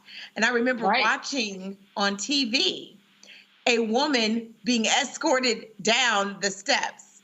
And I thought, if that had been my mother, if that had been me, they certainly wouldn't have treated me so gingerly. These people are criminals. They are thugs. They are people who incited a mob to take over the United States Capitol with the sole goal of that's two goals, trying to kill Mike Pence. So if you're a Republican, J.D. Vance, any Republican, Donald Trump sought and encouraged people and incited them to seek to kill his vice president. He understood what his words were saying. He understood the meaning, and yet he persisted. He played fast and loose with Mike Pence's life. He could have been killed that day. That's right. This is what's at stake. You know, about over 700 people, 730 people have pled guilty. You've got over 500 people who have served some type of incarceration on some level. I just want to stay with you for a moment. Is this a sign enough for people to know, let's not even try this? There have been people who have been appealing this now for years, and they're not coming through as victors on the other side. No, they're losing because we know what they did. It was illegal. I mean, look, I just can't even believe we're still talking about this. The folks who, I'm glad that I understand why we have to talk about it, but I just cannot believe they're continuing to appeal. Serve those sentences and go home and never do it again. The smartest people have used this as an opportunity and are now talking like, hey, I was on the Capitol on January 6th. Donald Trump encouraged me to be there. I thought I was serving him. He left me hanging. He's at Mar-a-Lago, and I'm in jail. My family's life has been ruined. Case in point, we were to Rudy Giuliani and the rest. So this should be a deal breaker, and in part because the sole goal, besides trying to threaten Mike Pence, the other piece was they were trying to undermine the will of the voter. So if you went out and voted for Joe Biden and Kamala Harris in 2020, they were seeking to undo your vote. That's what they were seeking to do. Yeah, Rebecca, it seems as though, quite intentionally, Donald Trump is saying this could happen. He's saying it by not saying that it's not going to happen. What are your thoughts about the potential of something like this happening? This country has to decide how it wants to move forward. Prior to what happened January 6th, 2021, the last time we saw such a large-scale insurrection, those folks were able to get houses, jewelry, reparations, and all sorts of things after it happened. And I'm talking about the Civil War. So until this country actually deals with this past, because like Joy mentioned, if these are, Joy said people of color, but I'm going to be a little bit more specific. If this was Black men and Black women storming the U.S. Capitol, we would have seen Black men and Black women being slaughtered on national TV, made an example. And so until this country, and I'm not suggesting that we want it to go that way while we're awaiting the count, waiting the certification, if there is some type of incursion. But I just want to note, if the race of these people were different, the outcome definitely would have been different. Because we know this is America and was largely white folks then, and it's largely white folks now who are talking about doing something again in January while the count is happening, then this government must make it very clear these people need to face some serious prison time. They need to be fined in a way where not just them but their families and maybe their next generations feel that fine, because these people have to understand that you cannot do this in this country. Otherwise, then that means every single election, every single presidential cycle that we have moving forward can be impacted by potential insurrections. So this country has to decide whether or not we observe and we want the peaceful transition of power. And if people are committing treason, then this country has to decide through its court system how it's going to deal with it in such a way to discourage people from doing this in the future. All right. Get informed. Stay informed. That is the message, the takeaway, I think the big one from here this evening. I want to thank both of you for being with us today, Rebecca Carruthers and Joy Cheney. Good to see you as always. It was the ladies' night tonight. Good time seeing you. Good time seeing you. Thank you. And thank you to all of you. Yes, Thank indeed. You, and absolutely. Thank you for all of you who watched this evening. Have a good weekend. Roland Martin will be back tomorrow. And as always, good being with you. You've been watching Roland Martin and Children. I'm Candace Kelly. Good night. Folks, Black Star Network is here. Hold no punches! I'm real revolutionary right now. Support this man, Black Media. He makes sure that our stories are told.